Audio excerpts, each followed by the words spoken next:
Hello दोस्तों, ज्ञान Ganga online classes में आपका स्वागत है। सिविल इंजीनियरिंग की सीरीज़ के बिल्डिंग मटेरियल्स में आज हम पढ़ेंगे ब्रिक्स एंड टाइल। दोस्तों, आज हम पढ़ेंगे स्पेशल टाइप्स ऑफ ब्रिक्स और टाइल्स। दोस्तों, पिछली वीडियो में हमने पढ़ा था classification of BRICS and defects of BRICS. दोस्तों, यदि आपने हमारी यह वीडियो न देखी हो तो नीचे दी गई डिस्क्रिप्शन बॉक्स में लिंक में क्लिक करके आप उन्हें देख सकते हैं। दोस्तों, यदि आप हमारे चैनल पर नए हैं तो सब्सक्राइब जरूर करें, लाइक शेयर और कमेंट करना ना भूलें। और हमारे चैनल पर उत्तराखंड बंदरगाह और इलेक्ट्रिकल इंजीनियरिंग क्लासेस चल रही है, जिसे आप हमारे प्लेलिस्ट में जाकर देख सकते हैं। तो दोस्तों, वीडियो शुरू करते हैं। दोस्तों, आज हम पढ़ेंगे स्पेशल टाइप्स ऑफ ब्रिक्स, जिसमें हमारा पहला होगा दोस्तों असमकोण ईंट या स्क्विंट ब्रिक जिसे कहते हैं। दोस्तों, यह 90 डिग्री पर नहीं होती है, मतलब इसके नाम से ही स्पष्ट है दोस्तों, असमकोण ब्रिक्स। तो ये आपके 90 डिग्री के अलावा जो भी एंगल होते हैं दोस्तों, जैसे न्यून कोण या एक्यूट एंगल जिसे कहते हैं, या अधिक कोण या एब्यूज एंगल, उन जगहों पे आपकी ये ब्रिक्स यूज होती हैं। दोस्तों, नॉर्मली आपके देखा जाए तो ब्रिक्स आपकी इस प्रकार के किसी वॉल सेक्शन पे होती है। यदि आपके ब्रिक्स वॉल सेक्शन ऐसा ना होकर किसी अदर एंगल पे होता है जो आपके 90 डिग्री के अलावा होता है अदर, तो इन जगहों पे आपके लिए ये ब्रिक्स आपके यूज होती है दोस्तों। जिसे आप इस डायग्राम से अच्छे से समझ सकते हैं। दोस्तों, ये कोई आपकी वॉल है, ये कोई वॉल है दोस्तों, और जिसमें जिसमें आपकी यहाँ से दोस्तों ऐसे मुड़ी है, यहाँ से। तो इन जगहों पे दोस्तों आपका ये सेक्शन जो है, आपका ये वाला सेक्शन जहाँ से आपका मुड़ी हुई है दोस्तों, इन जगहों में आपका स्क्विंट ब्रिक यूज होगी। अगर दोस्तों ईंट के शेप की बात की जाए तो इस प्रकार की होगी, इसमें आपका ये शेप दिया हुआ है दोस्तों। और आपका इसके अलावा जो भी आपका एंगल होता है 90 के अलावा, तो इन जगहों पे आपका स्क्विंट ब्रिक यूज होती है।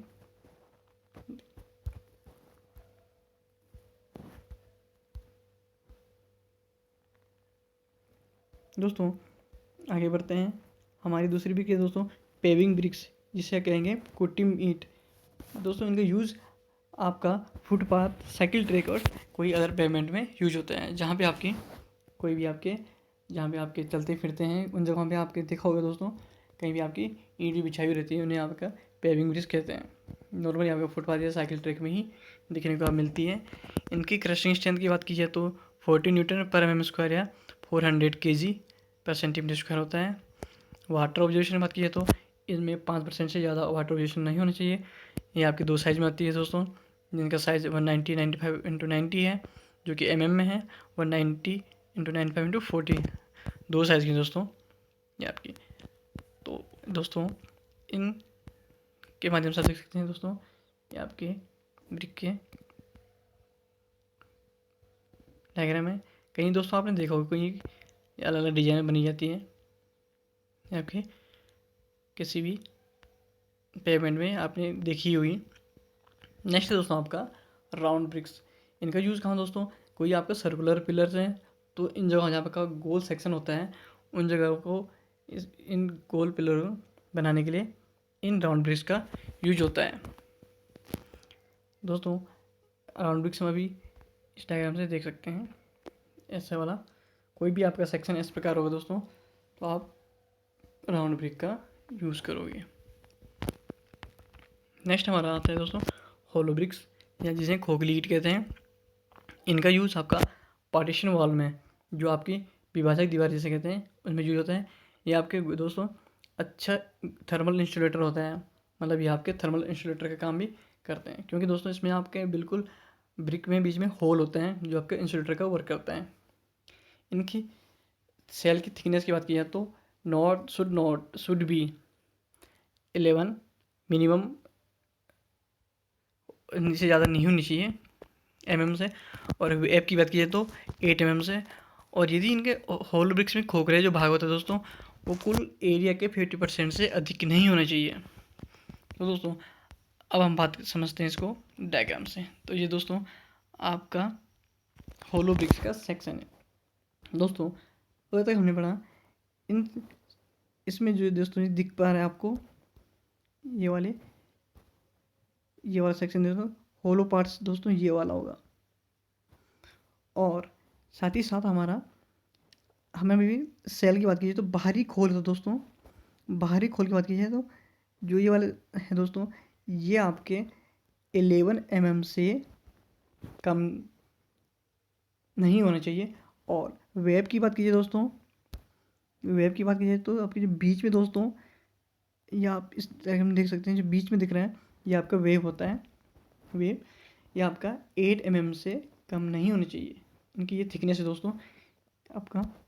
और नेक्स्ट हमने पढ़ा जो इनका दोस्तों, जो इनका एरिया है, खोखले सेक्शन का जो एरिया है वो किसी सरफेस के, मान लो ये ब्रिज का कोई सरफेस है और आपके ये खोखला पार्ट्स है दोस्तों, ये कोई खोखला पार्ट्स है, ये जो इनका होल का जो एरिया है पूरे एरिया के 50% से ज़्यादा नहीं होना चाहिए। जो इनका एरिया है खोखले एरिया, इन चारों का एरिया इस खोखले सरफेस, जो आपके प्लेन सरफेस का जो एरिया है उसके 50% से मोर देन नहीं होना चाहिए दोस्तों। ये आपके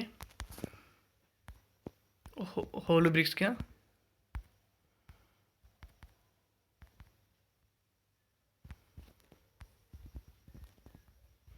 डायग्राम है दोस्तों। ये आपकी होलो ब्रिक्स इस टाइप की होती है दोस्तों। ये आपके अच्छा इंसुलेटर होता है दोस्तों थर्मल का। नेक्स्ट है आपका परफोर्टेड ब्रिक्स, या जिसे आप छिद्रित ब्रिक्स कहते हैं दोस्तों, ये छिद्रित ईंट कहते हैं दोस्तों। इनका यूज़ कहाँ होता है? ब्रिक्स पैनलों में और लाइट वेट स्ट्रक्चरों में और मल्टी स्टोरेज फ्रेम्ड स्ट्रक्चर वाली बिल्डिंगों में इनका यूज होता है। अगर इनके थिकनेस ऑफ सेल की बात की जाए, थिकनेस ऑफ एनी सेल्स दोस्तों, जो आपका बाहरी खोल होगा उसकी थिकनेस होगी 15 mm, should be less than, इससे कम नहीं होनी चाहिए। और जो वेब, जो बीच में सेक्शन होता है दोस्तों वेब, उसकी मोटाई 10 mm से कम नहीं होनी चाहिए। अगर क्रैशिंग स्ट्रेंथ की बात की जाए तो should not less than 7 Nm/mm² या 70 kg/cm²। से इसकी क्रशिंग स्ट्रेंथ, कंप्रेसिव स्ट्रेंथ कम नहीं होनी चाहिए दोस्तों। वाटर ऑब्जर्वेशन या जल अवशोषकता की बात की जाए तो 15% से ज़्यादा नहीं होना चाहिए। और परफोर्टेड ब्रिक्स में जो आपके छिद्र होते हैं, जो होल होते हैं इसके, उनका क्षेत्रफल 30 to 35% होता है दोस्तों, तक रखा जाता है दोस्तों। ये आपका कोई परफोर्टेड ब्रिक्स का डायग्राम है दोस्तों, देख पा रहे होंगे आप। इसमें बहुत छोटे बहुत सारे होल्स हैं या छिद्रित ब्लॉक हैं, यही इनका। और आपने भी पढ़ा इसमें आपकी जो सेल है बाहर की ओर 15, और इंटरनल जो वेव होते हैं उसका थिकनेस 10 से कम नहीं होनी चाहिए दोस्तों। जो आप इस डायग्राम में जो बाहरी खोल देख पा रहे हैं दोस्तों, ये वाला जो आपका ये वाला सरफेस बाहरी आउटर का जो, और होल के बीच तक का, ये आपका 15 mm से कम नहीं होना चाहिए। और मैं वेव की बात कर रहा हूँ दोस्तों, तो जो आपके दो होल के बीच में दिख रहे हैं दोस्तों, ऐसे में ये वाला पोर्शन, ये वाला, ये आपका वेव है, इनकी थिकनेस 10 mm से कम नहीं होनी चाहिए। ये आपके दो पॉइंट्स हैं। और साथ ही साथ इनकी स्ट्रेंथ की वजह तो 70 N से कम नहीं होनी चाहिए। और दोस्तों अगर इनके परफोर्टेड जो छिद्रित हैं दोस्तों, इसका जो होल्स पार्ट हैं इनके दोस्तों, जो इनके जो होल्स पार्ट है दोस्तों, इनका एरिया टोटल जो सरफेस एरिया होगा उसके 30 to 35% तक रखा जाता है दोस्तों। जो इनका टोटल एरिया जो सरफेस का होगा, एक ब्रिक्स का जो सरफेस मान लो दोस्तों, ये कोई ब्रिक्स है, जो उसका टोटल जो एरिया होगा, जो इसमें होल्स बनेंगे और उनका एरिया अगर हम देखें तो इन होल्स का एरिया जो इस ब्रिक्स का टोटल सरफेस एरिया है उसके 30 to 35% तक ही आना चाहिए, इससे ज़्यादा नहीं होना चाहिए दोस्तों। तो ये रही दोस्तों आपकी परफोर्टेड ब्रिक्स, जिन्हें आप छिद्रित ईंट कहते हैं दोस्तों। होलो परफोर्टेड ब्रिक्स में यही डिफरेंस है, एक तो आपका परफोर्टेड में आपके होल्स आपके छोटे छोटे होते हैं, होल ब्रिक्स में आपके बिल्कुल ब्लॉक सेक्शन आपका बड़ा होता है, या होल्स आपके जो होते हैं वो काफ़ी बड़े होते हैं, उसमें आपका होल्स भी ज़्यादा होता है एरिया। परफोर्टेड में आपका होल्स या ब्लॉक जो छोटे छोटे होल्स के, इनका एरिया भी कम रखा जाता है। नेक्स्ट है दोस्तों आपका फेसिंग ब्रिक्स दोस्तों। फेसिंग ब्रिक्स आप यूज़ कहाँ करते हो? आउटर फेस ऑफ मेसनरी, जहाँ पे आपका दोस्तों आउटर फेस में जहाँ आपको नॉट यूज प्लास्टर, जहाँ आपको प्लास्टर की आवश्यकता नहीं होती है, जहाँ आप प्लास्टर नहीं करते हो उन जगहों में आउटर फेस में आपको या फ्रंट में कोई बिल्डिंग्स आपने देखी होगी जिनकी सरफेस आपकी बिल्कुल बिल्कुल आपकी रेड टाइप की दिखती है, जिसमें आपको ऐसा लगता है कि इसमें प्लास्टर नहीं किया है, सतह आपकी बिल्कुल ईंट की दिखती है। तो वही उन जगहों पे आपका फेसिंग ब्रिक्स यूज होता है। ये आपके कॉस्टली होते हैं दोस्तों, और ये आपके दो टाइप्स के होते हैं। जी फर्स्ट या सेकंड के दो टाइप्स की कैटेगरी करी जाती है। जिनकी स्ट्रेंथ की बात की जाए तो पहले की आपकी 100 kg पर सेंटीमीटर स्क्वायर से कम नहीं होनी चाहिए, दूसरे वाली क्लास की आपकी 75 kg पर सेंटीमीटर स्क्वायर से कम नहीं होनी चाहिए। दोस्तों इसको आप इस तरीके से देख सकते हैं। इस टाइप की सरफेस कहीं देखी होगी किसी बिल्डिंग्स में, आपने ऐसी कोई सरफेस देखी होगी। तो दोस्तों आपने ऐसे कोई सरफेस देखी होगी जिन जगह आपके ये कोई वॉल ऐसे दिखती होगी दोस्तों आपको, यही आपकी फेसिंग ब्रिक्स होती है, जो आपकी बिना प्लास्टर की हुई आपकी सरफेस आपकी बिल्कुल ऐसे ही चमकती हुई दिखेगी। तो इन जगहों आपकी यही ब्रिक्स आपकी फेसिंग ब्रिक्स होती है दोस्तों।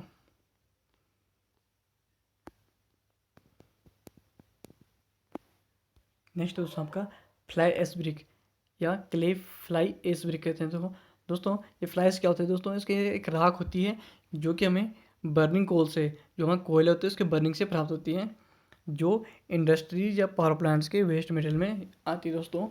यहाँ इन जगहों में हमारा कोयल का यूज होता है, उसकी जो राख बनती है इन जगहों में इंडस्ट्री या पावर प्लांट में आपको फ्लाइस ज़्यादा मिलती हैं। उन जगहों में आपका जो फ्लाइस का इसका डिसमिस करने के लिए आपको दोस्तों ये आपकी ब्रिक बनाई जाती है। दोस्तों इस ब्रिक का जो मिक्सिंग होती है फ्लाइस में 80% रखी जाती है, सैंड का 13% और लाइम इसका 7%। तो जो रेशियो दोस्तों ये आपका इम्पोर्टेंट रखा जाता मायने रखता है, यही आपके रेशियो पूछे जाते हैं। और दोस्तों इसमें मेन कंपोनेंट फ्लाइस होता है जो आपका एल्यूमिनियम ऑक्साइड या सिलिका फेरस ऑक्साइड से बनता है, जिसमें आपके कंपोनेंट आपका कमीशन का इन चीज़ों का होता है। और वाटर ऑब्जर्वेशन बात की जाए तो 6 से 12% आपका वाटर ऑब्जर्वेशन ब्रिक्स का होता है। और कंप्रेसिव स्ट्रेंथ की बात की जाए तो 10 न्यूटन पर एम स्क्वायर या 100 kg पर सेंटीमीटर स्क्वायर तक इनका क्रसिंग या कंप्रेसिव स्ट्रेंथ होता है दोस्तों ये ब्रिक्स आपकी एक फ्लाइस के लिए अच्छी डिकम्पोज करने के लिए एक अच्छी मेथड है दोस्तों। इन ब्रिक्स के यूज आप उन जगहों में बेहतर एक एनवायरनमेंट के पर्पज से एक बेहतर ऑप्शन है इसलिए इन यूज़ का ब्रिक्स का यूज़ बढ़ भी रहा है। नेक्स्ट दोस्तों हमारे का हैवी ड्यूटी ब्रिक्स। दोस्तों हैवी ड्यूटी ब्रिक्स, जहाँ हमारे कोई ब्रिक्स हैवी ड्यूटी मतलब कहीं आपका हैवी लोड्स, जहाँ जैसे कि ब्रिज पायर मशीनरी फाउंडेशन में आपका हैवी ड्यूटी ब्रिक्स ही यूज होती है, क्योंकि यहाँ पे आपका नॉर्मल ब्रिक्स आपकी दोस्तों उतनी स्ट्रेंथ नहीं ले पाती हैं। तो इन जगह आपके हैवी ड्यूटी ब्रिक्स यूज होती हैं। अगर हैवी ड्यूटी ब्रिक्स की बात की जाए दोस्तों तो ये आपके दो ग्रेड में बन सकते हैं, जिनकी जो कि स्ट्रेंथ पर डिपेंड करती है। एक की स्ट्रेंथ दोस्तों आपके 400 न्यूटन पर एम स्क्वायर और दूसरे की है 450 न्यूटन पर एम स्क्वायर। दोस्तों ये आपकी अगर नॉर्मल ब्रिक्स रेड ब्रिक्स की बात की तो उसकी दोस्तों होती है 1 kg अगर 10.5 न्यूटन पर एम स्क्वायर। दोस्तों इसके कंपैरिजन में इस ब्रिक्स को देखा जाए जो 400 है तो उसके 4 टाइम्स मोर देन स्ट्रेंथ रखती है पर एम स्क्वायर में। दोस्तों ये से 4 गुना अधिक हैवी लोड कैरी कर सकती हैं। कौन सी दोस्तों? हैवी ड्यूटी ब्रिक्स, क्योंकि नॉर्मल ब्रिक्स आपकी 10.5 ही ले पा रही है दोस्तों। ये आपका 400 टाइम्स आपका मोर हैवी लोड ले पा रही है। इसलिए हैवी ड्यूटी ब्रिक्स आपके यहाँ पे आपके हैवी मशीन से यहाँ कई क्विंटलों कई टन हैवी लोड्स आपकी प्लेटफॉर्म में रखा जाता है या फिर लोड आ जाता है लैंड पर, तो उन जगहों पे आपकी ये हैवी लोड्स ब्रिक्स यूज होती हैं। नेक्स्ट आपका सीवर ब्रिक्स। दोस्तों इनका यूज डोमेस्टिक सीवर लाइन या फ्लोरिंग इन केमिकल प्लांट में यूज में होता है। केमिकल प्लांट में इनका मिनिमम एवरेज स्ट्रेंथ 17.5 न्यूटन पर एम स्क्वायर और वाटर ऑब्जर्वेशन की बात की जाए तो 10% से इनका ज़्यादा नहीं होना चाहिए। दूसरा है हमारा दोस्तों फायर क्ले ब्रिक या रिफैक्टरी ब्रिक्स, जिसे हम ऊष्मसहाय ईंट कहते हैं, या इन्हें फायर ब्रिक भी कहते हैं या अग्निरोधी ब्रिक भी कहते हैं। इनका यूज़ दोस्तों lining furnace, kills, fire boxes और फायर प्लेसेस में होता है, जहाँ पे आपका कोई अग्नि ही वर्क हो, या ऐसे समझ सकते हैं जहाँ पे आपका हीट वाला वर्क हो, या जहाँ पे आपका जो कोई भी आपका जहाँ कोई आग जली हुई होती हो, उन जगहों पे आपका फर्नेस लाइनिंग में उनका ये यूज होता है। या कोई भट्टे वगैरह जहाँ पे आपका उच्च ताप होता है, उन जगहों में आपका ये ब्रिक्स यूज होती है। इसमें दोस्तों सिलिका आपका 56 से 97% तक होती है, और जो कि आपकी काफ़ी ज़्यादा मात्रा में होती है, 56 से 97% दोस्तों। और यह ईंटें 1700 डिग्री सेंटीग्रेड से अधिक तापमान सह सकती हैं दोस्तों। इसीलिए इसे फायर ब्रिक्स ईंट कहते हैं, क्योंकि काफ़ी हाई इसका मेल्टिंग पॉइंट होता है। क्योंकि आप उच्च तापमान पर ये ले पा रही हैं, तो इन्हें इन जगहों पर यूज़ करते हैं जहाँ पे आपके फायर प्लेसेस होते हैं दोस्तों। दोस्तों इनकी जो फायर रेसिस्टेंट जो आपकी कैपेसिटी के अकॉर्डिंग इन्हें 3 टाइप से बांटा गया है। पहला आपका हाई ड्यूटी, जिनका आपका टेम्परेचर 1482 या 1482 डिग्री से 1648 डिग्री सेंटीग्रेड तक होता है, उन्हें आप हाई ड्यूटी कहोगे। जिन ब्रिक्स के टेम्परेचर आपका 1315 डिग्री सेंटीग्रेड से 1482 डिग्री सेंटीग्रेड के बीच होता है, उन्हें आप मीडियम ड्यूटी। थर्ड आपके कैटेगराइज बात किया जाए तो 1315 डिग्री सेंटीग्रेड से आपके 870 डिग्री सेंटीग्रेड आपका, इन्हें आप लो ड्यूटी ब्रिक्स कहेंगे दोस्तों। इनमें फ्लक्स का यूज नहीं होता है, फ्लक्स जो गालक होते हैं इसमें यूज नहीं होता है। इसमें आपका सिलिका ही मैक्सिमम होती है, जो कि सिलिका की बात करें तो इसका आपका सिलिका आपका 730 डिग्री सेंटीग्रेड का आपका इसका मेल्टिंग पॉइंट होता है। ये काफ़ी आप उच्च रोधी, अग्निरोधी जिसे कहते हैं, हाई मेल्टिंग पॉइंट होता है। आपका फायर आपका ज़्यादा रेसिस्ट करेगा। स्पेसिफिक ग्रेविटी बात करें तो इनका 2.4 होता है, और 1 मीटर क्यूब ब्रिक्स में दोस्तों यहाँ आपके 2400 kg पर मीटर क्यूब दोस्तों। इनका वेट आपका 1 मीटर क्यूब बॉक्स में आपका 2400 kg पर मीटर क्यूब आएगा दोस्तों। और कंप्रेसिव स्ट्रेंथ बात कीजिए तो इनका 125 kg पर सेंटीमीटर स्क्वायर या 12.5 न्यूटन पर एम स्क्वायर होता है। वाटर ऑब्जर्वेशन की बात किया तो इनका 5 से 10% से ज़्यादा नहीं होना चाहिए। और वेट और फायर ब्रिक्स की बात किया तो 3 से 3.5 इनका वेट होता है।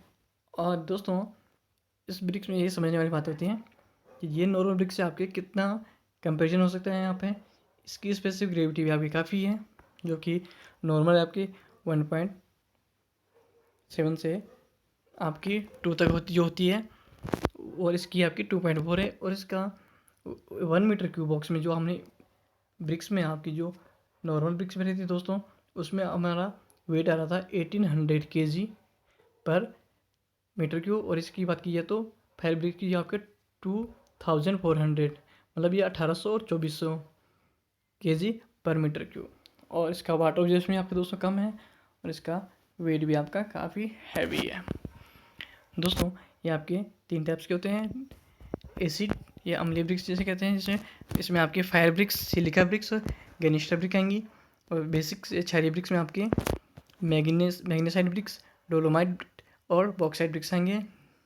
न्यूट्रल या उदासीन ब्रिक्स में आपका क्रोम और क्रोम मैग्नेसाइट या स्पेनिल ब्रिक आती है दोस्तों।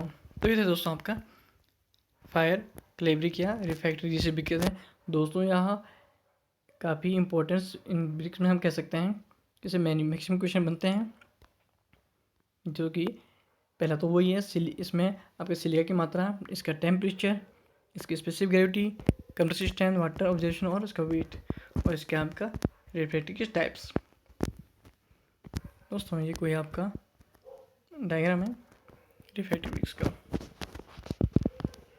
नेक्स्ट दोस्तों हमारा पॉइंट्स है वाइट्स इन सॉयल ब्रिक्स फाइबर्स हैं दोस्तों।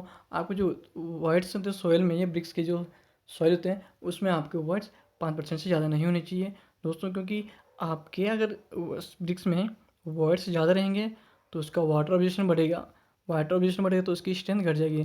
जैसे आप इसे देख सकते हैं, ईंट को पानी में डुबाने पर उसके द्वारा अवशोषित जल के कारण उसकी सामर्थ्य में 25% तक कमी आ सकती है दोस्तों। वो जो स्ट्रेंथ है उसकी दोस्तों आपके 25% तक लेस हो रही है। किसकी वजह से दोस्तों?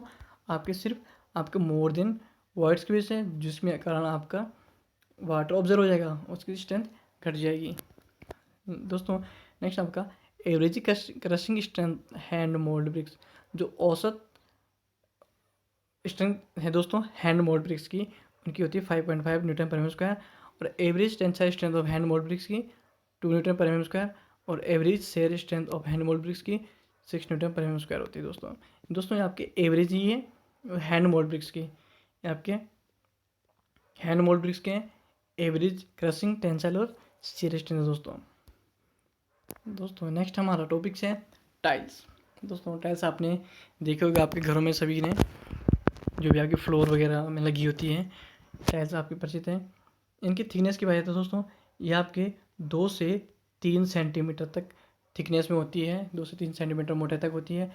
और टाइल्स में अगर बर्निंग की प्रोसेस की बात की जाए तो ये इसका मैन्युफैक्चरिंग है दोस्तों, ये भी आपका सिमिलर आपका ब्रिक्स जैसे होता है, प्रोसेसिंग इसमें सेम होती है लगभग। और इसमें बस थिकनेस आपकी कम रखी है। कंपेरिजन अगर ब्रिक्स की जाए तो ब्रिक्स आपकी काफ़ी मोटा थिकनेस की होती है, उसके कंपेरिजन में आपकी काफ़ी फ्लैट होती है या थिकनेस की कम होती है। और इसके बर्निंग जो उसके 200 टाइल्स जो बर्न होती है, पहले तो आपका 650 डिग्री में आपकी टेम्परेचर है, फिर आपका ये ग्लेजिंग आपने 1200 डिग्री सेंटीग्रेड में इसका ग्लेजिंग करते हैं दोस्तों। ग्लेजिंग की बात की जाए तो दोस्तों आपके जो सरफेस में आपकी जो चमक आती है जो वो आपकी ग्लेजिंग में आती है, जो कि आपकी हाई टेम्परेचर में की जाती है। अगर नॉर्मल टेम्परेचर की बात की जाए तो अगर ब्रिक्स किस टेम्परेचर में बर्न होता है तो नॉर्मल आपका टाइल्स तो आपका 1200 से 100 डिग्री सेंटीग्रेड में आपकी टाइल्स बन जाती है। ये टोटली आपका इसमें कंप्लीट ब्रिक्स आपकी टाइल्स बन जाती है। इसमें ग्लेजिंग आपकी भी आ जाती है, टॉप सरफेस से आपके चमक आने के लिए दोस्तों की जाती है वो आपकी ग्लेजिंग होती है, जिसमें आपकी सतह बिल्कुल चमकदार जो कांच वाली सरफेस आपको दिखती है चमकती हुई, वही आपकी ग्लेजिंग मानी जाती है दोस्तों। इसकी टाइल्स की जो प्रॉपर्टीज़ क्या क्या होती है, स्लिप रेसिस्टेंस होती है, मतलब आपकी फिसलन रोधी होती है, अपने से इजीली फिसलते नहीं हैं। वाटर ऑब्जर्वेशन आपका कम होता है, इसका वाटर ऑब्जर्वेशन में कम होता है। सरफेस एब्रेशन रेसिस्टेंस, जो सतह का घीशन होता है वो भी आपका कम होता है। और केमिकल रेसिस्टेंस भी इसकी प्रॉपर्टीज या जो रासायनिक अपरोध है ये भी आपका रेसिस्टेंस कर लेता है। टाइप्स ऑफ टाइल्स दोस्तों, टाइल्स आपकी बहुत सारे टाइप की, जो मेनली आपकी बात की जाए तो floor tiles, roof tiles, wall tiles और सीलिंग टाइल्स होते हैं। और फ्लोरिंग टाइल्स की बात की जाए दोस्तों BIS bureau of Indian standard 1478 1969 के अकॉर्डिंग बात की जाए तो ये आपके 3 टाइप्स के हैं, फर्स्ट क्लास, सेकंड क्लास और थर्ड क्लास, जिनकी स्ट्रेंथ दोस्तों आपके 6, फर्स्ट क्लास की बात की जाए तो 6 kg पर सेंटीमीटर स्क्वायर, और इसका वाटर ऑब्जर्वेशन देखा जाए तो ये आपका 10% बाई वेट होता है। और सेकंड की बात की तो 3.5 kg पर सेंटीमीटर स्क्वायर, उसका वाटर ऑब्जर्वेशन आपका ज़्यादा होकर 19% होता है। और थर्ड क्लास टाइल्स की बात की तो ये आपके 2.5 kg पर सेंटीमीटर स्क्वायर और 14% आपके उसका वाटर ऑब्जर्वेशन होता है दोस्तों। कुछ टाइल्स आपकी जैसे हैं मोज़ेक टाइल्स, टेराजो, सिरेमिक होती हैं दोस्तों। मोज़ेक टाइल्स होती है, इसमें मार्बल्स के फाइन पार्टिकल्स होते हैं पाउडर फॉर्म में, या आपके छोटे छोटे पैड्स होते हैं।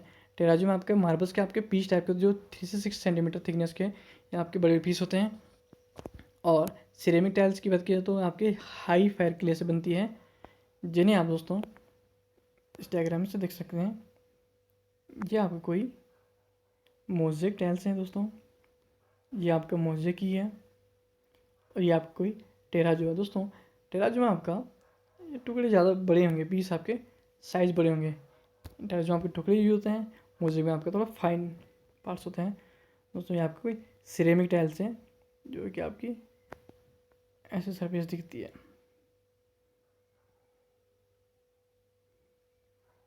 दोस्तों। उम्मीद करता हूँ आपको ये वीडियो पसंद आई हो। अगर पसंद आए तो ज़्यादा से ज़्यादा इसे अपने दोस्तों को शेयर करें। धन्यवाद।